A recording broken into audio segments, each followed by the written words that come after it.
The Institute of Economic Affairs has unveiled a new digital tool to track the country's ballooning public debt amid growing fears of debt underreporting.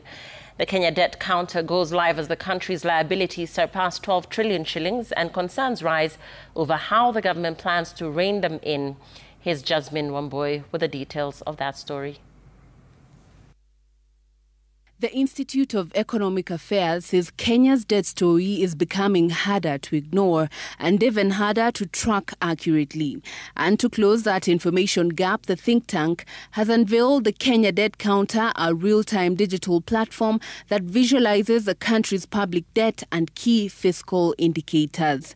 IEA says the tool is designed to give the public clearer insight into the country's finances at a time when transparency is increasingly in question. When we asked ourselves how much money was actually borrowed and how much money was actually reported in the deficit and how much, right? So if you pile those all up over the last 8 years, it suggests to us, and this requires confirmation by the Debt Management Office, but it suggests to us that Kenya's debt is underreported by as much as 5% of GDP.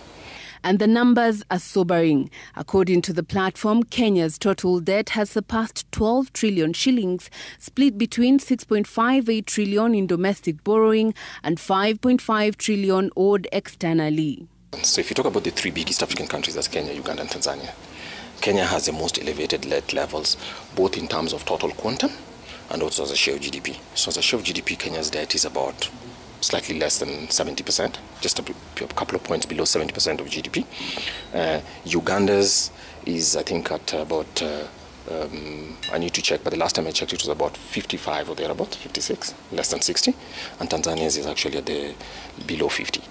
The rising burden leaves the government with no option but to confront its debt pressures. But the available options, either cutting spending or raising revenue, remain politically difficult. Government commitments such as teacher salary agreements continue to push spending upward, while Kenyans have shown little appetite for additional taxes. I think we should not take out of the table a conversation around seeking debt write-offs. In search of relief, the government has also turned to innovative financing tools like securitization. However, IEA warns that while such instruments and even arrears like pending bills may not legally classify as public debt under the Constitution, they ultimately exert the same pressure on the national balance sheet.